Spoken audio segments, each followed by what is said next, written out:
Ni hao, wish is Stephanie. I'm trying out something new here in our drying area of the apartment. I don't even need my glasses right now. I don't know why I have that.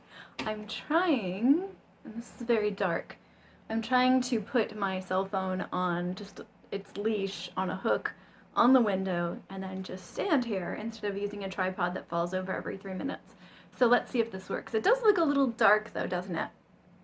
Like the opposite of the other day when there was this glow coming from beneath. Anyway, this is going to be a short video anyway, unlike the others. And I've got a laundry rack here. So I'm trying not to knock everything over. This is what happens when you live in a tiny space. Anyway, yes, the point of this is that I had this breakthrough today with I'm at the point in learning Chinese, especially with the speaking. By the way, look at this creepy cat shirt. It's creepy. This is what happens when you shop online without knowing the language. More incentive to learn Chinese. Anyway, I'm totally distracted. Okay, so I had this breakthrough today that I have reached the point that I've reached in a few other languages in my lifetime trying to learn them with regards to listening. I'm probably with speaking too, but more with listening because I'm doing a lot of listening for the HSK1 test. HSK1 is half listening and multiple choice, picking multiple choice answers, and then it's half, oh, I think I should have put the hook over here. This is a much better lighting. Anyway, it's half listening and half reading. The reading part is super easy because I've been working on this vocabulary for a long time, and reading for me for some reason is much easier than listening. That might be normal, I have no idea, and I'm not even going to try to be normal because that's way too late in the game to try that. So yeah, what I've noticed today is this. When I'm listening to these very short passages, and I'm not even sure the stuff I'm listening to is conversation anymore. I think I'm confusing in part 3 of the HSK listening. I think I'm confusing the change from the sentences to the question as being a conversation, which is thoroughly embarrassing because I think I recorded a video yesterday where I said, listen, there's a man and the woman and they're having this conversation, then somebody asks a question, and I think I've gotten it totally confused. But it's part of the process, right? It's part of the process.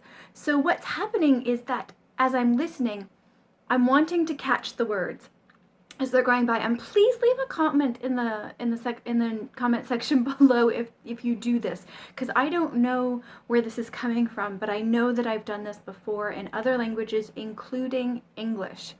When I hear something new, I want to see it, and that's why I wanted to enter the language through the writing this time, as I figured that would be a safer place for me than just the audio, because the audio I can't grab at audio, but I have to do listening for this test, and eventually if I ever want to speak or converse in the language, I'll have to listen to people. Go figure. So it's good practice on that regard, and again, the vocabulary is useful, so I'm moving forward, but I literally want kind of running subtitles going by. I really want subtitles. I guess it's not sub if it's above. I want above titles. What? I don't know, but I want to be able to see the words in my head. Right now, I'm seeing them in pinyin when I recognize them without the tones, which is probably the worst above titles known to man. Is this a word? I don't care. So yeah, it's really confusing because I'm not even seeing them in correct pinyin. And if you know a little bit of Chinese, you know that sha or shin or jiang really need a tone in order to get a closer idea of which one of the million of them it is. So I'm seeing them in pinyin when I can have them, and when I don't have the pinyin, I just fill it in without even IPA, the International Phonemic Alphabet. I'm filling them in with just sounds that are similar in English. But my brain is putting letters on the words that I'm hearing. And it's really frustrating because when you're listening, and I used to tell this to my students, when you're listening, you can't focus, especially at the beginning when you're just starting to get used to how the language is it's spoken in its real spoken form. You can't focus on every word. You can't focus on every word. I'm focusing on every word, and it's really, really hard for me. I remember doing this in English when I was a child. And I think I mentioned before that my parents are Italian, and they went to the US. I'm not there now, I'm in China, but they went to the US ages ago, ages and ages ago. I want to say 50 years ago now, at least. And then they had my siblings and myself, and they are still in the US. But I think Italian was probably my first language, but whatever first language you can have by the time you're 4 or 5, I mean, it wasn't terribly advanced, obviously. And then I went to school and learned English. I must have had some English at home because my siblings are both older than me, and my parents did talk to us in English and sometimes to each other because they're both from different parts of Italy with different dialects. So, did I start this kind of, let's just do it here so I can say subtitles so we know what I'm talking about. Did I start this subtitle thing when I switched to my second language, English, and no, I don't speak Italian, so let me just clear up that right now. Did I start doing that when I switched from Italian to English? When I added, obviously I didn't add because I've lost all of my Italian. Whatever I might have known before kindergarten is definitely gone. It's been gone for forever. I never remember conversing in any way, shape, or form in the Italian language. I remember a couple of words that I heard around me as a child, but I don't remember using it. I don't remember reading it. I don't remember any of that. So to my knowledge, I've never known Italian. And I did try as an adult and as a language class for a GE, general requirement for university, and I thought it'd be an easy class. That did not work. If anything, the teacher was Italian, not Italian American, and he saw my last name, was like, yeah, this is going to be my star student. I was not a star student. If anything, I had a lot of language shame I brought into the classroom every day because I did not know what was going on. Anyway, point being, did I start to do this subtitle thing with the language where I had to see it in my brain in word form in order to be able to understand it? Did I do this then? A bigger question, or is this just my personality and some people just are so visual that they need to visualize language in order to understand it? I don't know. What's your experience with this? Do you do this? It's one of the few language conversations I have not really had with a lot of folks. And I've had a lot of weird language conversations with people, but for some reason this one hasn't come up that often, if ever. And the second question is, because I feel like this is a similar stage where I've stopped learning German, Italian, Spanish, I get frustrated and I stop at this level of understanding because the stuff I can read and understand, the stuff I can understand in part forms, either words or phrases, I can't understand when it's actually spoken, and I just go, that's it. Obviously, I'm not good at learning languages, and I stop. So I've reached that point, yay, before a year of studying simplified Mandarin Chinese this time, but I don't want to stop. So I've reached this point. So the bigger question is not only when did I start this, why did I start to do this little subtitles thing, like I need to hang the language on the visuals, but is this a productive use of my time?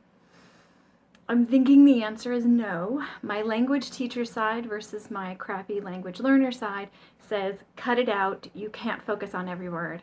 And my language learner / personality says, yes, there really are both, says, hey, I need to see the language. What does it look like? I need to hang the sounds on something. No, you don't. You need to get the gist of what's being said. You need to keep the ball rolling. You need to be in the communication that is happening and the conversation that will eventually happen.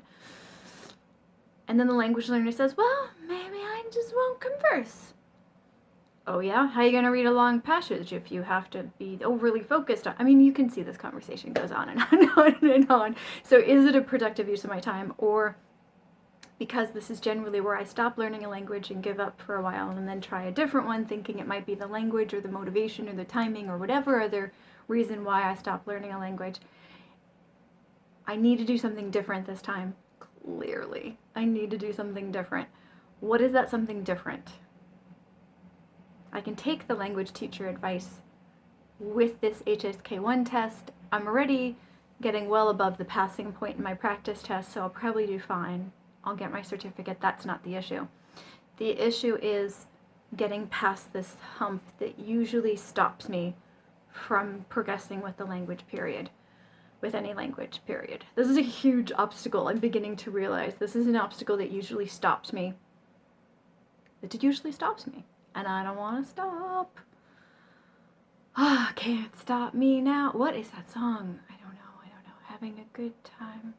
What is that song? Anyway, the point is, I'm not having a good time because this realization went from childhood language memories to, holy cow, I'm at that point where I need to push forward in a way that I don't know how.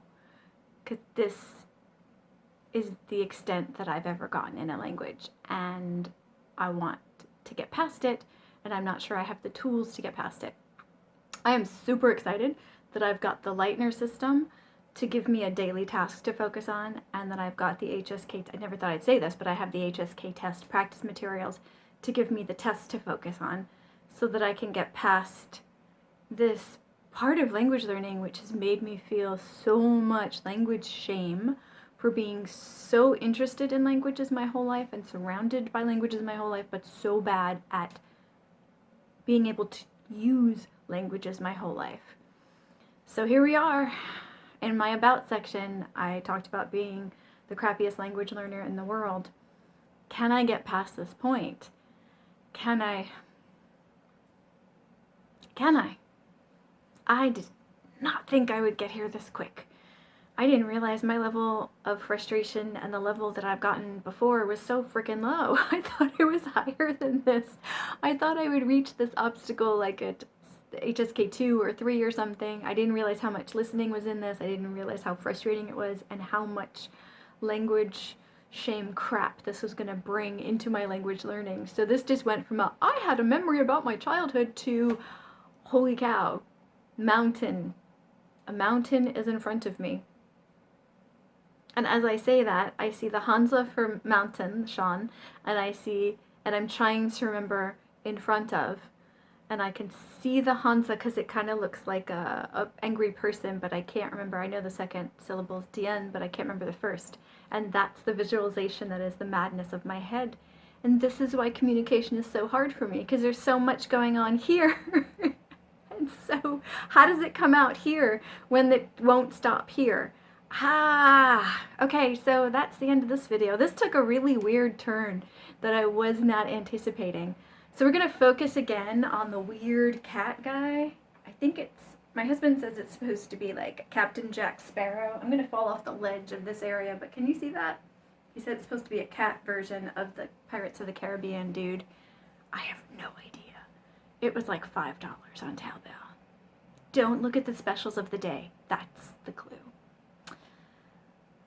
Anyway, your advice, your stories or narratives of your own language learning experience, especially your first language breakthrough, the first time you became fluent in a language other than your native language.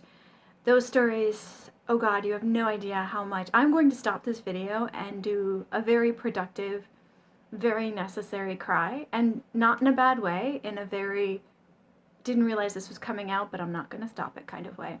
So I really, really, really, really, really appreciate any advice that you have on, not advice so much, but how did you get past this? What did you do? When did it happen to you? All that kind of stuff. Just throw stories at me, because I need to hear inspirational stories of other folks who have reached their limit and gone past it. Okay. I'm breaking out the tissues now. Thank you for watching this ramble. I'm gonna take off the silly cat t-shirt and go have a nice cry and then go study some more, because what else can I do? Have a good night, y'all. Sachin.